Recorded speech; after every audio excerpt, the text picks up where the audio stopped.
well, welcome to another episode of Future Library. Regular listeners may be able to tell that I've got a bit of a cold. I don't know, my voice sounds the same as ever to me in my head, but it might sound different to people listening. Or it might sound the same and people might be going, what are you talking about, Alex? But yeah, I've got, in typical man fashion, I'm describing it as death flu. But really, it's a cold, isn't it? Let's be fair. It's just a cold. And I'll get over it. Anyway, enough of me blabbering on about my head cold. I have a guest. As I've said before with other episodes, what kind of show would it be without a guest? It wouldn't be a very good show. Well, it might. Well, it'd be a different show. But my guest tonight is a songwriter from the US. I have played a gig with him many, many years ago, and we'll talk about that shortly. He used to perform under the name Casiotone for the Painfully Alone, has now become Advanced Bass, and his name is Owen Ashworth. How are you doing, Owen? Hi, how are you? I know how you are. You have a cold. I have a cold. Talk about it. Yes. I have a question about something you said, actually. Oh, go on. You mentioned in typical man fashion, you're calling this a death flu. In my travels in England, I've probably heard 5 or 6 times British people mention that men typically get affected by colds and flus much more so than women. Is this like a common sort of, maybe not cliche, but sort of like, is this like a, it is common theory? Yeah, well, I think interesting, because I've never heard that in the U.S., but it seems to be, I don't know if it's a different quality to illness in England, or if it's just the way people experience the illness. Well, I'll let you into a little secret of what it actually is, Owen. Please. It's not that the flu is any worse for men. It's that just men moan more in the UK, whereas women can just go, oh, I've got a bit of a cold. Men will go, oh, I'm totally dying. So it becomes the kind of the whole idea that we are somehow more prone to getting messed up by colds, when I don't think we are. I think we just complain about it more. So, okay. Yeah, it gives the impression that maybe we're kind of more prone to, there's something genetic going on, and that we're, the cold will affect the man far worse than it will affect the woman. But I think it's just because men in the UK moan a lot about getting sick. So, but yeah, I can see how from the outside it gives the impression that maybe we're, prone to getting bad colds. Yeah, I've always been curious about that. I got really sick, actually, on a UK tour, I don't know, 5 or 6 years ago. But I was just, deathly ill for a good week traveling through the UK. And I was traveling with 2 American friends who were both women who were not sick. And, almost every night someone would make jokes about how, of course, I was the sick one. And, they probably had it just as bad. They just weren't complaining. It seems to be a kind of a semi-kind of regular thing. I hear stories of American touring acts getting sick, and there's the famous instance of Barr getting sick in Northampton on tour and writing the song, or talking about it in the song. The song is the single. And it's, Oh, yeah, Brendan, the artist bar. I thought you meant an entire bar. Like someone played at a bar and the entire bar got sick that night. That makes more sense. Yeah, I know Brendan, yeah. Yeah, Brendan got sick, and he wrote the song in the Travelodge. And the Travelodges are just horrible. So I felt very, very much for him, the idea of being ill in a Travelodge. Yeah, I had that very experience. I think Brendan and I have talked about this, but yeah, on that tour we stayed at a lot of Travelodges because I felt like I was too sick to stay in anyone's house for the most part. So I was a lot of just like shivering night sweats in Travelodges. You see, I didn't used to mind Travelodges particularly. I went through a lot of years of thinking Travelodges were basically okay because they were kind of fairly austere, but they were at least comfortable. But in recent years, they've all been kind of refitted in the UK, and now they're just horrendous.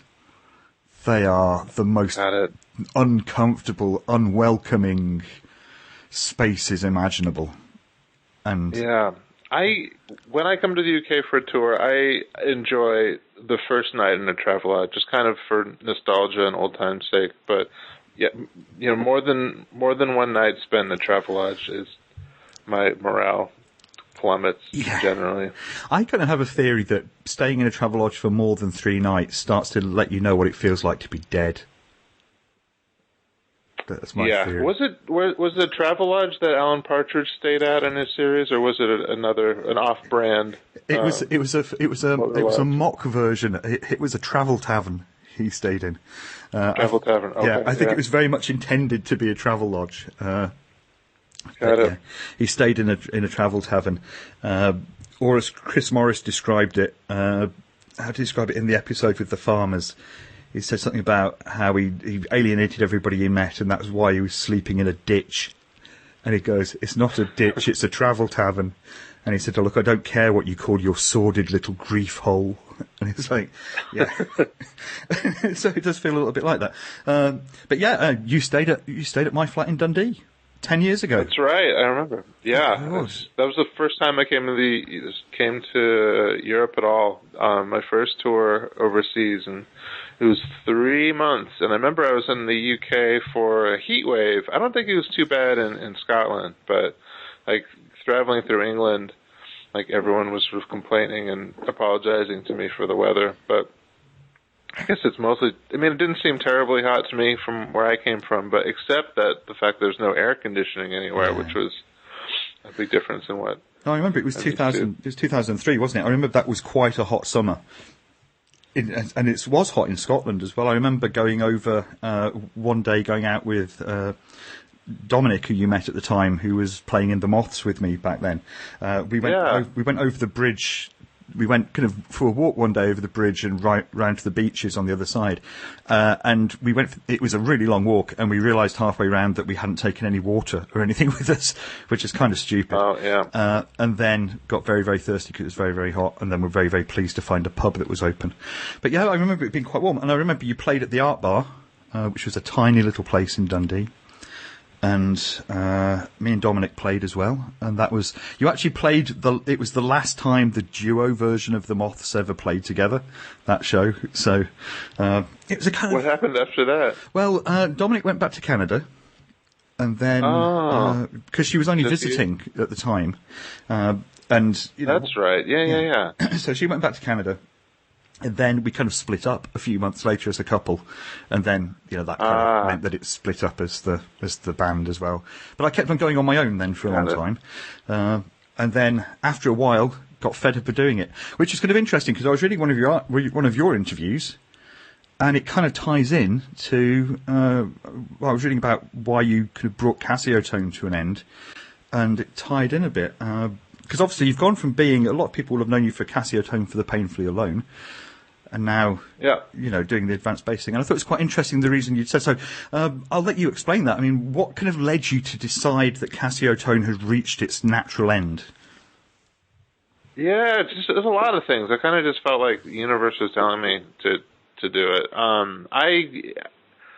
For a few years, I was pretty aware. I felt. I'm going to start over. Okay. Let me think. How do I want to talk about this? I think I did Casiotone for 13 years, and for most of that time, I felt very aware that it was a project that would have its lifespan, and then it would be time to end. And I felt like I was often kind of preoccupied with what the end was going to be and what it was going to mean. And the last Casiotone album was called Versus Children, and it was a record that I've been thinking about and sort of like slowly writing for 5 or 6 years, and kind of always knew that was going to be the last Casiotone record.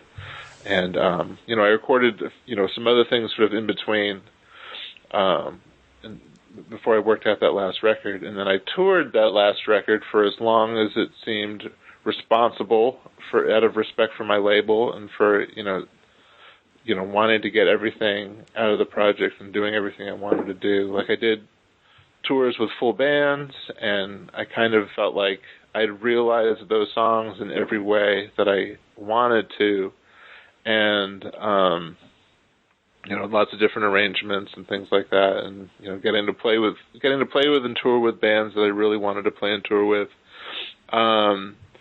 But by the end, I was really done, and it just felt like a play coming to an end, and I was like, I am really burnt out on these songs, and I just felt like it's kind of taken its toll on my health just from all the touring, and I really damaged my hearing over the years. I mean, Casiotone was mostly electronic, and it was some really loud and pretty harsh frequencies, and it just made the experience of performing really unpleasant after a while. And I had some kind of really intense psychosomatic reactions to things where just certain frequencies I'd get angry, and it was just, it really hurt playing shows, and I just didn't want to do it anymore. And I had ideas for other music and things I wanted to do, but at the time that I stopped Casiotone, I was really resolute, like, I'm done with these songs. It's time to start over and just, figure something else out. So advanced bass was my idea for the next project, and it started with the idea that it would be mostly I wanted to play mostly with like live instruments as opposed to electronics, and make something a little gentler and not quite as hard on my ears. But over the last few years, my ears have gotten a lot better, and I don't have the pain that I did for a long time. And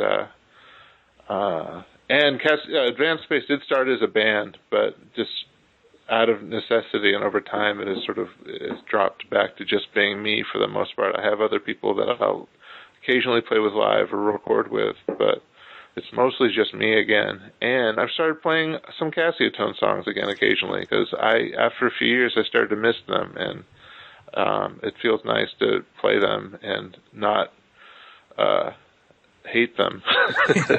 I can absolutely relate. Yeah. I stopped doing the Moths after about a similar amount of time, because I'd started it in around 2000 and stopped maybe 2 or 3 years ago now. And I think for me, it was just I was reaching the point where it almost felt like it was this kind of ever-growing weight around my legs. And, every time... Yeah, and even to the point where seeing the name written down started to kind of make me just feel slightly sick. It's just like, and because I'd made so much music doing it, and it had changed so much over the years, that I started to think, it just felt like each one just became just another thing that I was doing. And I started to not, again, like you're saying, I started to not want to play shows and things like that. But then weirdly, in the same way as you're saying about starting to play some Casiotone shows again, or Casiotone songs, I should say, I actually, after a couple of years of not doing it, played an acoustic V-Moth show, which was probably the first time I'd played acoustically in like 5 years. And that's kind of nice. It's nice to be able to break the songs out when you don't have to, I think.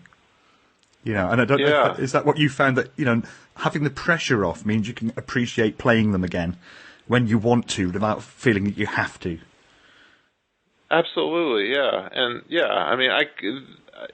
Casiotone I started when I was 20, and people would request songs that I wrote when I was 20, when I felt not a whole lot of connection to, something I'd written a dozen years before, and I kind of felt like phony and kind of just going through the motions after a while. But at this point, I can kind of pick and choose, and if there are some songs that I just really enjoy playing now, or I have a very different relationship with them. I have a lot of distance between what was going on when I wrote them. But if there are songs that are my songs, and if they still feel good to play, then when I feel like it, I will play them, and it's very satisfying. It's nice now. Yeah. I have to say, from the bits of Advanced Bass I've listened to, the sounds are certainly more kind of rounded, and you're absolutely right, it's sort of softer sounding. Because is it the Fender Rhodes that you're using now? So you've got the kind of... Yeah, that's kind of that's the instrument that I've written all the songs on, and it's kind of like the bass. Or sort of the foundation of the arrangements. But I was recording with auto harp a lot. I haven't been playing shows with auto harp much because they are an enormous pain to tune. And when I was playing with a full band, we would be flipping coins to see who had to tune the auto harp that night. We were so sick of it. But it sounds great for recording, but it's a beast to travel around with. So, it's mostly just Rhodes, but, I have piano and sort of some other instruments, fleshing out a lot of the recordings. Well, it's interesting you mentioned the auto harp because I was listening to summer music just before I called you, and did I hear an omnichord at the end of that, or is that? Yes, there's a bit of omnichord on the album, and I've recorded with that as well, and that's a lot of fun.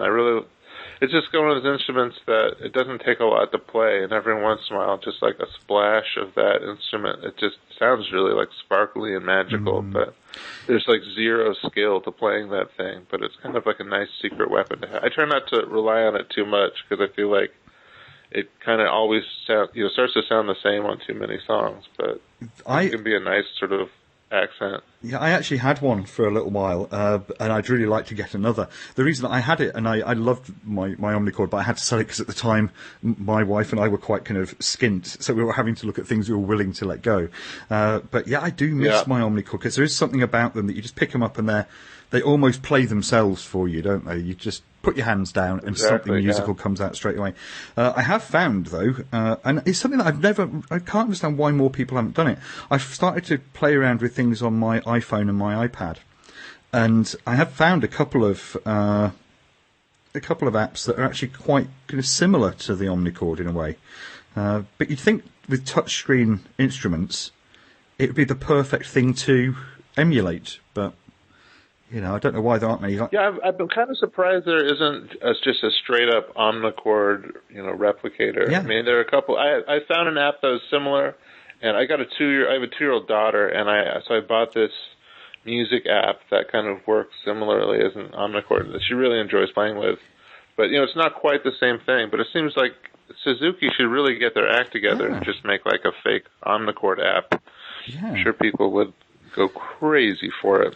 There was quite a good Max MSP emulation of it on OS 10 on the Mac a while ago, but it stopped working when it went to when it stopped being Tiger, so it stopped working quite a long time ago. But yeah, the one I've got here, let me think, what's this one called? Auto Harp. Is that the one you've got? The app I have? Yeah. I actually honestly don't remember what it was called. We got a secondhand iPad from my mom, and just because my daughter got obsessed with her grandma's iPad, my mom was nice enough to hand one down. And I have used it very little, but my daughter is like a total whiz with that thing, where she can put on her Curious George cartoons or, draw pictures, or there's like a kaleidoscope app that she's really obsessed with that's really beautiful. But I never feel so old as when I watch my daughter, navigate a piece of machinery that I don't have the first clue about. But yeah, I downloaded that. I don't use a lot of computer stuff for my own music, but it's been kind of fun. I put a few apps on that for her to play with, and one was like a vintage drum machine simulator, which has a lot of pads and a lot of sounds from old 808s and Rhythm Kings and things like that. And she makes a real racket with that, and it's been really fun to watch her nice. Just respond to sound and respond to music. Well, I've got this actually loaded here, and I'm going to play a chord on it and see how it sounds and see what we think. Okay. So, well, that was very silent. I think I need to turn the volume up. Yeah, that would work. That's what happens with live podcasting, listeners. Occasionally that kind of thing happens. So hopefully this won't be too loud. That's not too bad, is it? That's nice, yeah.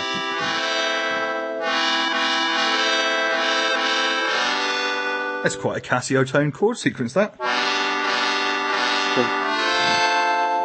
So C, A minor, E minor 7th, and D minor 7th. Yeah, so it's not bad. Yep.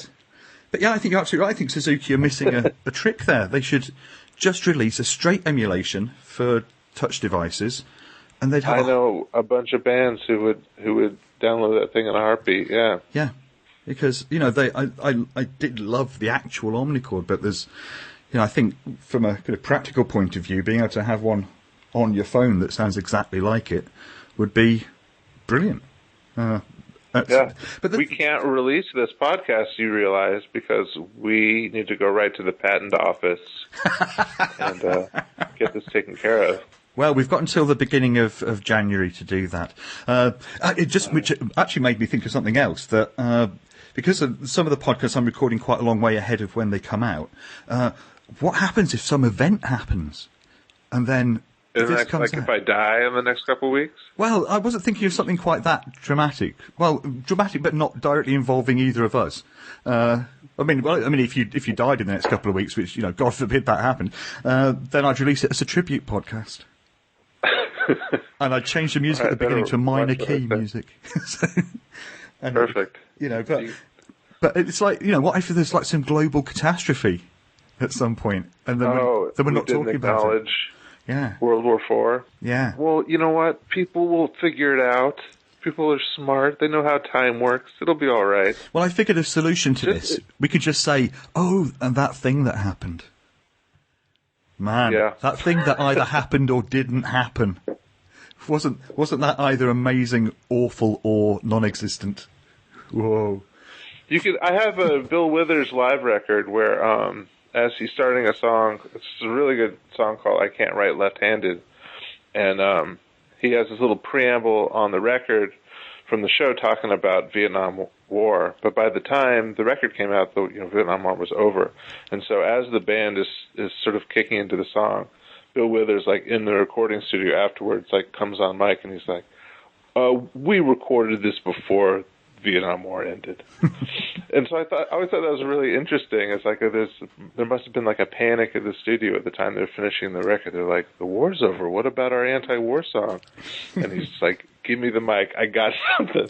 But it's just like this very short, you know, just this blah, there's not a war anymore. This is from before that moment. That, I don't know, it's such an interesting, like, I don't know, cultural document. Well, what I'll do, if a war happens, I'll drop in my voice over this point saying, we recorded this before the war started.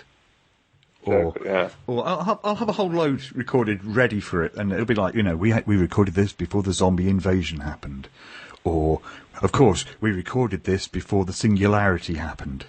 Or, we recorded this... I guarantee you, if there is a zombie invasion, we don't have to worry about whether people are going to be confused by this podcast. No one's going to listen to it. You know what? They'll be zombies. I'm optimistic. I think zombies still want to know about keyboard-based pop. All right. You know, I think flattering to think about. Even zombies, you know, if we've learned nothing from The Walking Dead, Zombieland. I was actually going to rattle off a whole load of zombie things there to the point of exhaustion, but then I couldn't think of any more, which is quite embarrassing, really. I could have thought I'll start with Walking Dead and Zombieland, and if I can keep going for maybe a minute, that could be quite funny. But then I ran out of them very fast. So yeah, but if lots and lots of zombie things have taught us anything, it's that you know, zombies need love too. All they want to do is eat and shamble. And in some cases run, you know, and we have to allow for that. And obviously they're going to need to listen to music, which neatly brings me back to Advanced Space. So you've got an album that has happened. Yeah, there's one Advanced Space album. It's called The Shut-In's Prayer. It came out like a year and a half ago, yeah, I've released some like EPs and like singles and things since then, but yeah, it's the one album. I like it. I'm pretty proud of it. A Shut-In's Prayer, available in the UK on Tom Lab Records and available in North America on Arindel Records, which is my label. Nice. And Tom Lab, I believe, the former home maybe of the books, wasn't it? Yeah. The books and who else? Parenthetical Girls. Yeah. And Casiotone. They did all the Casiotone albums. The Great No Kids from Vancouver, British Columbia. And, a bunch of bands. And the fantastic Alphabet series that they did of all those 7 inches. Oh yeah. Right. Yeah. I've been trying to get in touch with. Do you know Bobby Kahn by any chance? I know the name. I don't know him personally. He lives in Chicago. I have his copy of the Alphabet series box set. Tom sent it to me. He's like, "Could you please give this to Bobby Kahn?" Because he couldn't get Bobby Kahn's address. And I keep meaning to find out how I can get in touch with Bobby Kahn. Well, Bobby Kahn. If you know Bobby Kahn and you're listening to this, We may be lucky. Send me an email. Yeah, we may be lucky. Because, well, recently the podcast has actually picked up a whole load of new listeners. I've got the stats from the guy who hosts it for its first week before it goes up on iTunes, and was stunned to see that we're up into 4 figures of listenership for each one. So it's helped that we've had recently people like Throwing Muses on, and a couple of big names from the UK as well. So I kind of like the way I'm doing it now is I'm kind of trying to mix it up with kind of as high a profile people as I can find, kind of, you know, so I think kind of people sort of your level and up, I think I'm looking for is the kind of high profile people, then kind of mid-range people, and then I'm every few episodes throwing in somebody that nobody's ever heard of. And I'm kind of hoping that has the effect of pulling the nobody ever heard of people up and letting lots of people, and I'm kind of hoping that with the way that the show is put together and kind of is kind of quite conversational, and you know, I'm hoping that people are kind of liking the style of it. So, and as I say, almost every episode, I reveal something a little bit about what's going on behind the scenes. So there you go, listeners. That's this week's Look Behind the Curtain. So it's numbers are up. Yeah, so it tells people what's going on. So it's been such a long time. I remember my main kind of memories of playing with you in Dundee was how heavy your keyboard bag was. Yeah, it was really dumb. I dragged 2 big suitcases full of Casios across Europe on trains, and then on the National Express bus across the UK for the hottest summer on record. You know what? I grew a lot as a person that summer. I feel like it was a real good personal challenge kind of experience, but I would not do that again. It was pretty rough. And the other thing I remember is it's something that I feel I need to apologise about, was that we got back to the flat after meeting you at the bus station. And I remember you went to use the bathroom, and after you'd gone to use the bathroom, I remember turning to Dominic and saying, "Did we tell him about the broken toilet seat?" And she was like, no, "I don't think we did." And I remember you coming out and going, "I think I broke your toilet." And it's like, no, you didn't. It's like, but I kind of felt so bad that we hadn't pre-warned you, because we got so used to pre-warning people saying, "By the way, the toilet seat's broken," so that people wouldn't come out and go, "I think I've broken your toilet." And then the one person that we didn't do it with was yourself, and so I do apologise, because I have some great news. Go on. I don't remember that at all. Oh, that's good then, because you did look kind of uncomfortable when you came out. It's sort of, I can imagine how it would feel if you could have came, you know, if I was visiting somebody's house and I thought I'd broken something, I'd be like, "Oh God." But yeah, no. I gotta say, after 3 months on borrowed toilets, there's a lot of humility and dignity that are compromised. But see, this is the kind of it was a wash of embarrassing toilet experiences. You know, I had months and months of those kind of. You know, at least we spoke the same language, because trying to beg for a toilet in Paris is a totally different matter. And you see, this is the kind of chat you don't get in any other podcast, listeners. So this is the kind of thing that I imagine it being cited in Wikipedia at some point or something like that. Is this specifically a toilet podcast? I didn't read the rundown. It's called Future Library about toilets.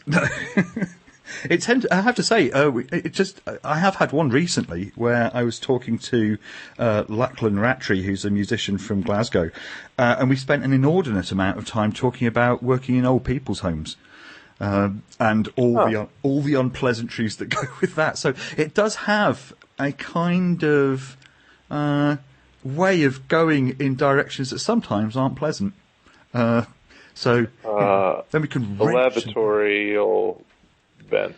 Yes, but let's wrench it back. When I was watching the video for Summer Music, I noticed the kind of editing of film thing, and I kind of thought that was quite a neat kind of tie-in to your own kind of film school background. And I remember you saying making the music that was filmic music, that almost presenting little scenes but in songs. Yeah, I should say that I had almost nothing to do with that music video. I'm very pleased with how it turned out, but a guy named Philip Hodges, who works at Jim Henson Studios, put that together, and I was very excited about the prospect of there being a Muppet in one of my music videos. But I did have very little to do with the actual details of what ended up being in that video. But yeah, it was a nice. I mean, definitely, in my I hate saying wheelhouse. I hate saying up my alley. But I think English people say up your street or up my street. Is that the English version of up your alley? Yeah. And that sounds less creepy to me. So I'm going to say, yeah, it's nice to see that there's some movie stuff in that video, because that's definitely something I'm interested in. I went to film school and I dropped out of it because I realized film was stupidly expensive and it required working with other people, which I didn't want to do. So I started writing and just making music just as more of a creative outlet. But yeah, I remain like a real big fan of movies, but I was personally defeated by the medium of filmmaking. I do not have what it takes to make movies, so I am a fan, and that's fine. But you do have what it takes to tell stories, which I think, I was hoping you'd say that. Yeah, it's one of the things I think that's been, a common theme across pretty much everything I've ever heard by you over the years, has been that they're like these little vignettes of people's lives, these like little sort of slices of what's going on, and they're always very kind of evocative. And yeah, I think you're a very good storyteller, and you're very good at doing it in a very kind of minimal way. And I think that's a strength, because your lyrics are always they always seem very effortless. Oh, that's nice to hear. That's not true at all. So that's great. There are definitely a lot more words that end up not making it into the song. But yeah, I really bang my head against the table trying to get some of those songs right, and it sometimes takes years before I decide a song is finished, or But yeah, I guess I'm doing something right if it doesn't sound like they're too labored over. Yeah, absolutely. And I think absolutely, I think you are doing something right, because they're obviously very, very crafted because they're so cleverly put together, but they sort of flow really kind of nicely, and they kind of flow in a way that when I'm speaking for myself, when I'm listening to them, each next part you kind of go, yeah, that does seem where that should go. And you can't really imagine it having gone anywhere other than where it's gone. And I think that's, to my mind, a kind of a strength in a songwriter, making it sound like it's the most obvious thing that it could ever have been, and that is the thing that it always should have been, that song, whichever one it is. Oh, thanks. That's a big compliment. Thank you. Well, I think credit where credit's due. I think you've... it kind of also... I think the way you present the songs as well, I think it's kind of almost kind of classic American songwriter kind of thing, which is, yeah. I can imagine if you'd have been around in the 60s and 70s, I don't know, maybe you'd have been in a band like the Eagles or something, but you'd be on the front cover of Mojo and stuff as being one of the great American voices. I'm pretty convinced that if I had made music in the 60s, none of us would have ever heard it, because I wouldn't have been able to afford recording equipment, and absolutely nobody would have given me a record deal. I feel like it is thanks to the home recording movement and a lowering of certain standards and the advent of punk ethics that have allowed me to have any kind of, recording career. Because I certainly don't have the kind of voice that anyone would want to give a record deal to, and I'm not a very good musician, if we're going to be totally honest. I think that writing songs is the best thing I got going for me, but I think that it's thanks to kind of the bedroom pop movement that I have any kind of forum whatsoever for making music. I think I'm better now than I was when I started out, but if I had shot my demo tape, as a 20-year-old man, shopped my demo tape around in 1962, I would have been encouraged to finish college. I think that's true of a lot of people, though, that are now making music. I think a lot of things that we now accept as being completely normal would have been seen as being utterly peculiar 30, 40 years ago. And I think that's actually a good thing that we've reached that point where everything is kind of okay. It's all right to do anything, and people certainly seem to be more open to hearing more unusual sounds. And I think that's exciting. I feel like nowadays you are granted a much more I don't know what the word I'm looking for is. I mean, I think you get much more of a sense of what someone is really like as a person. I feel like this curtain has been removed as far as like a lot of artistic endeavor, and I think there's a lot more vulnerability and humanity to what people are allowed to present, and these days. Does that make sense? Absolutely. I feel like you get a really unfiltered view of someone's problems. And I think it also helps that there's the way that social media has taken off, that people are within reach. I mean, the example of I spent my kind of late teenage years and most of my 20s being obsessed with the Throwing Muses, and the thought of then having been sitting speaking to Kristen and Dave, on a Skype connection, would have blown my mind, and I'd have just been like, I'm going to shit my pants with excitement. And because you can then tweet people and they will respond, and then you have little conversations with people. They suddenly become just people, and then you can talk to them.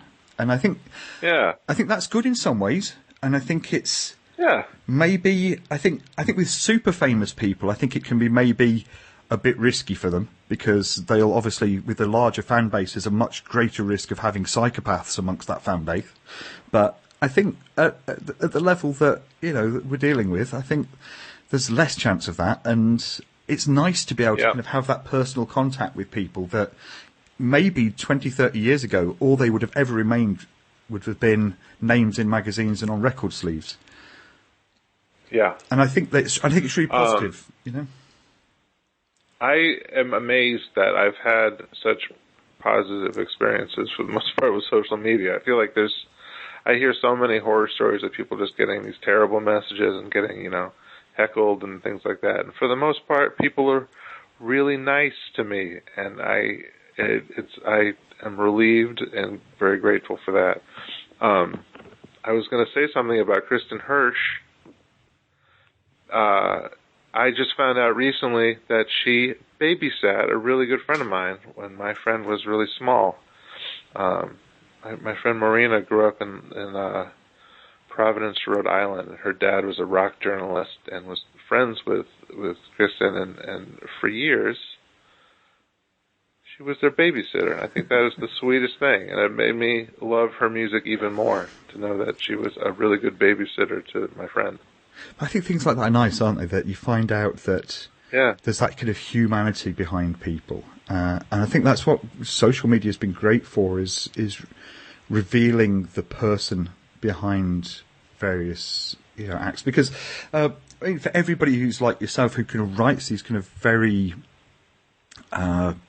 very clear songs about kind of relationships and occurrences in people's lives, there's some people that kind of are quite obscure with what they write, and I think having that opportunity to contact and have the contact of just a human being helps with that. And I kind of think it's a great kind of I'm wanting to avoid the word leveler, because it sort of has negative context sometimes, but I think reminding everybody that we're all human beings, I think, is a really positive thing.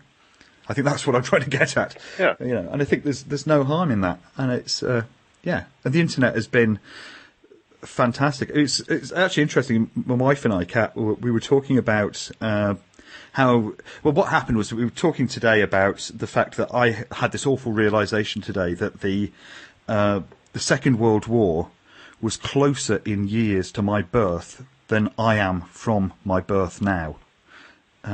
because I'm going to be 41 this year. Yeah. And I was kind of like, had this horrible kind of moment of like, oh my God, I'm getting really old. And we were talking about how the 90s still seemed really recent to us. Yeah. I still think of the 90s as 10 years ago. Yeah, I kind of do too. I'm 36, but I have, very vivid recollections of, pop culture in particular. But, yeah, it still weirds me out that dumb shit I wore as a teenager is like being worn ironically now. Yeah. But then we got young people who look like young people when I was young now. Well, we got to the thing is we then started thinking about, well, is there a reason why that decade seems so kind of fresh in our minds? And I think for anybody over 30, it seems to be that kind of touchstone decade for them. And I think it's because we came to the conclusion that it's because the 2 decades since, or the decade and a half since, I should say, hasn't seemed to have really any kind of definition to it. I mean, the first decade of the 21st century was obviously marked with, the whole thing with September the 11th, and then everything after that seemed to be coloured by that one event for the whole decade. And then we're only just coming out of the shadow of that whole mess around all that. But there seems to me that for maybe the last 13 years, there hasn't been any particular shape to culture. And we came to the conclusion that partly it's down to the internet, because the internet started to really pick up at the beginning of the century. And it's almost meant that all history exists simultaneously now to people, because they can get information from all decades and stuff. Like my children, my 2 sons, don't see anything different between music that was made 30 years ago and music that was made last week. They just see it as music.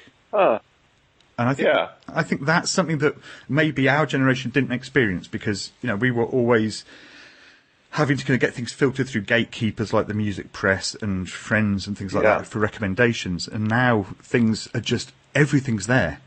You read about something, you can go to the internet, type it in, and 2 seconds later you're listening to it. And I think, maybe that's maybe why the 90s stays so fresh in our minds, because maybe that was the last decade that had a shape.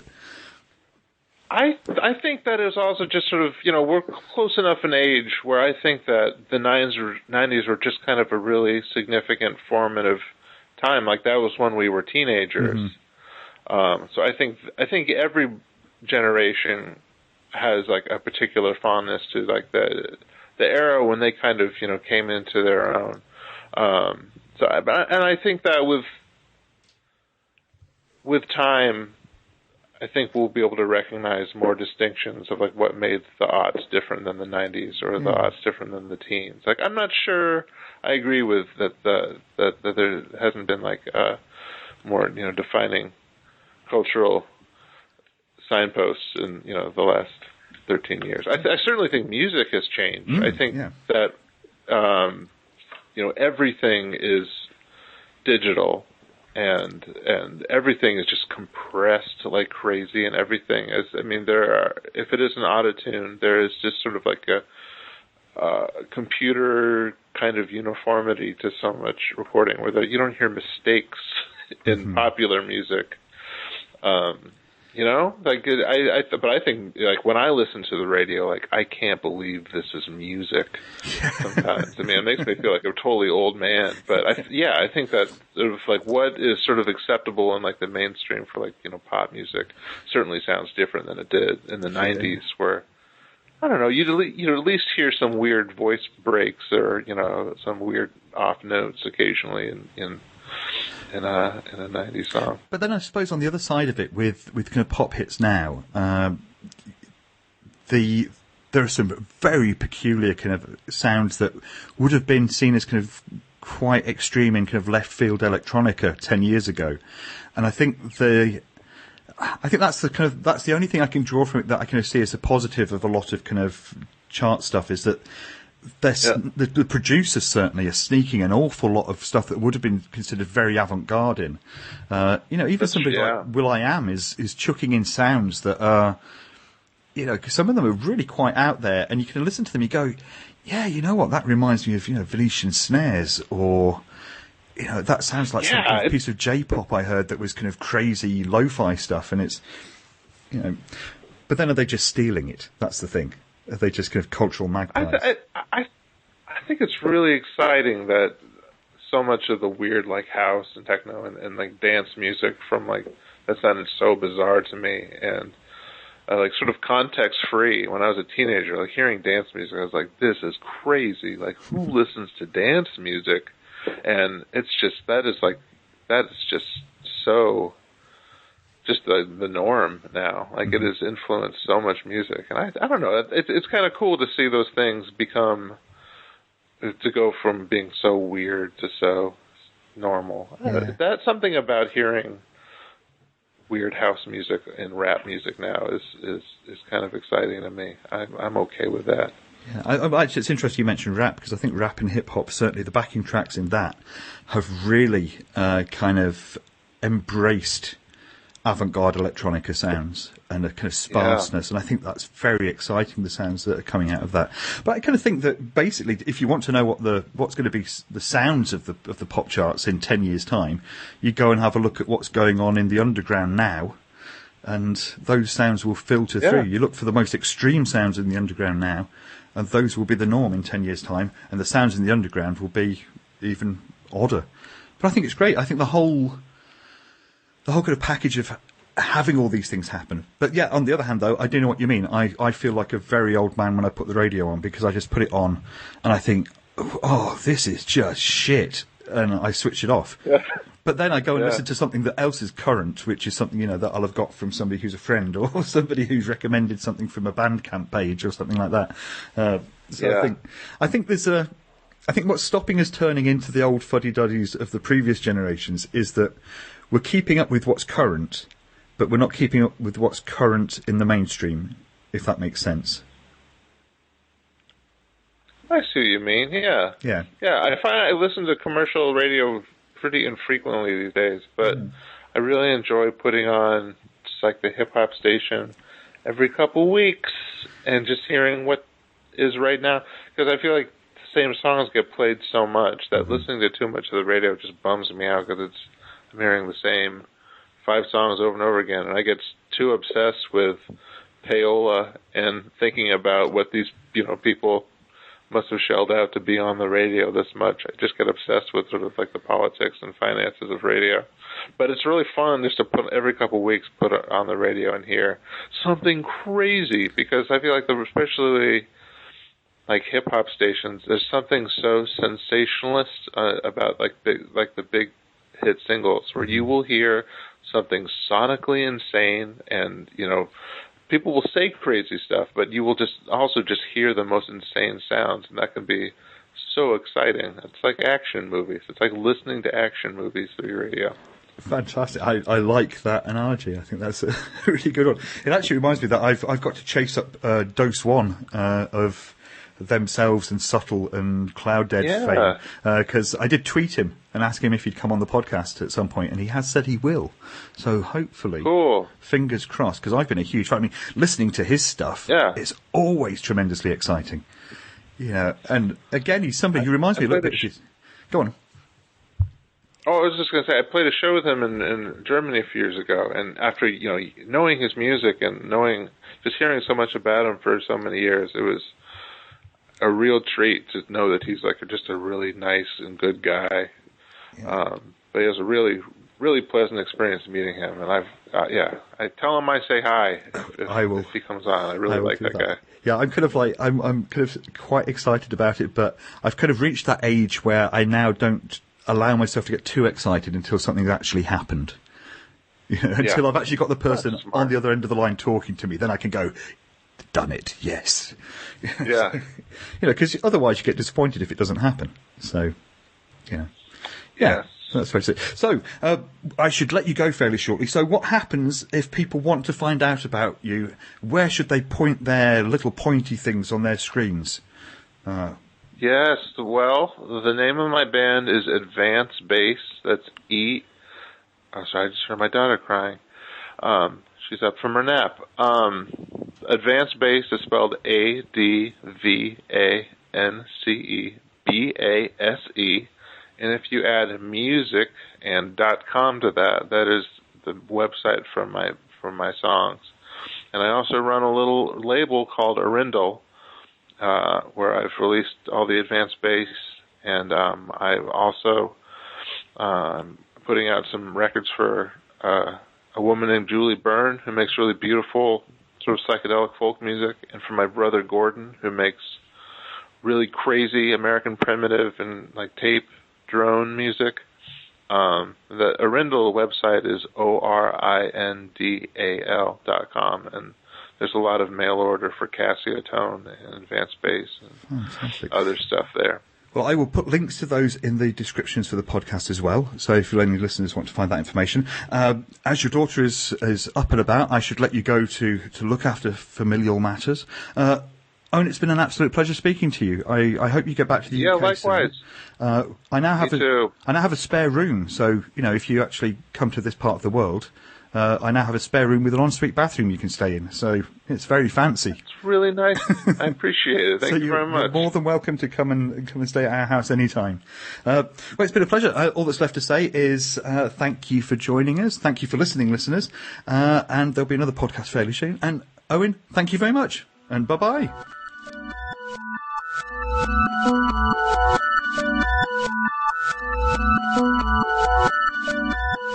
Future Library is brought to you by petpiranha.com, where you can go and find out various things about people who we've talked about and various people who haven't been on the podcast yet, but might be in the future.